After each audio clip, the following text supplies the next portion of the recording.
back to this series of videos on organization development and resource mobilization. In the last video, we concluded by identifying 4 components of OD.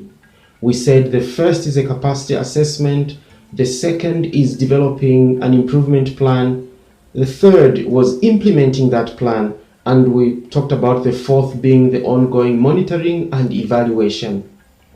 In this video, we are going to pick up on the first, which is the organization capacity assessment. Let's just for a brief moment listen to Dale as he helps introduce the discussion. Naomba nitumie fursa hii kutambulisha hatua ya mwanzo ya mchakato wa organizational capacity development ambao ni kufanya organizational capacity assessment.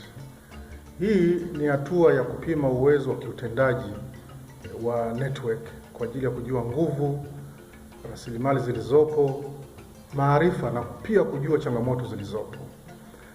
Mchakato huu wa kupima uwezo una hatua 6 za msingi. Hatua ya kwanza ni kutambulisha nia ya kufanya mchakato. Hatua ya pili ni kuielewa vizuri ile BDSP network, historia yake, malengo yake na wapi inakoelekea.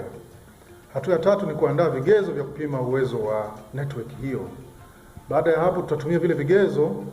Kwa hatua ya 4 kuandaa dodoso la kukusanyia taarifa za upimaji huo. Namba 5 ni kukusanya taarifa kwa kutumia dodoso iliyoandaliwa kwa kushirikiana na wanachama na viongozi. Kwa hiyo wanachama na viongozi hao watatusaidia kutoa taarifa ili kuweka katika ile dodoso na kujibu maswali. Hatua ya 6 ni kuandaa ripoti baada ya kukusanya hizo taarifa, na baada ya hayo yote kufanyika, ripoti tutaisoma, alafu tutaandaa mpango kazi kwa ajili ya kutatua changamoto zilizoonekana na kuziwekea muda maalum na nani atasimamia mchakato mzima wa kutatua hizo changamoto. Asante sana kwa hatua hii. So how do we conduct an OD capacity assessment? That's the question we must answer in this video. But before we go there, maybe we should just try and define for ourselves what a capacity assessment is. An OD capacity assessment is a process of understanding at what stage the organization is in its development process. It involves examining different aspects of the organization. So we break down the organization into different components and we try to examine each of those components, and based on that we will have a good sense of where the organization is overall. Why should we undertake an OD capacity assessment? Well, there are a few thoughts that are shared there on the slide. Number 1, to ascertain where the organization is in terms of strategic direction and performance.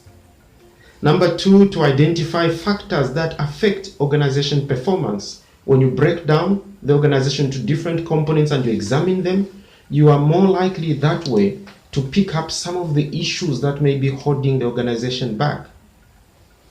Number 3, to better understand what can or should change to improve the ability of the organization to perform better. There are many ways of undertaking an OD capacity assessment. For our purpose, we're going to select a very well-known, tried and tested method that is called Organization Capacity Assessment, or OCA. Okay, it's a series of steps that have been put together in a tool that we are using for our purpose. This OCA tool is a structured process of facilitating a self-assessment of an organization. Now, this is important. The method we are adopting is one that allows stakeholders of an organization to undertake an assessment of their organization. So this is a self-assessment facilitated by either an outside facilitator, or it could even be one of the members of the organization. So the key there is self-assessment. The OCA format helps the organization reflect on its processes and functions and then you're able to score yourselves against such set benchmarks. There are obviously advantages of self-assessments. You understand the organization, you know the ins and outs, and by being guided by a tool such as an OKA, you are likely to pick out those things about the organization that are working well, maybe those that are not working too well, and maybe those that are not working at all. Of course, there's a downside to this as well.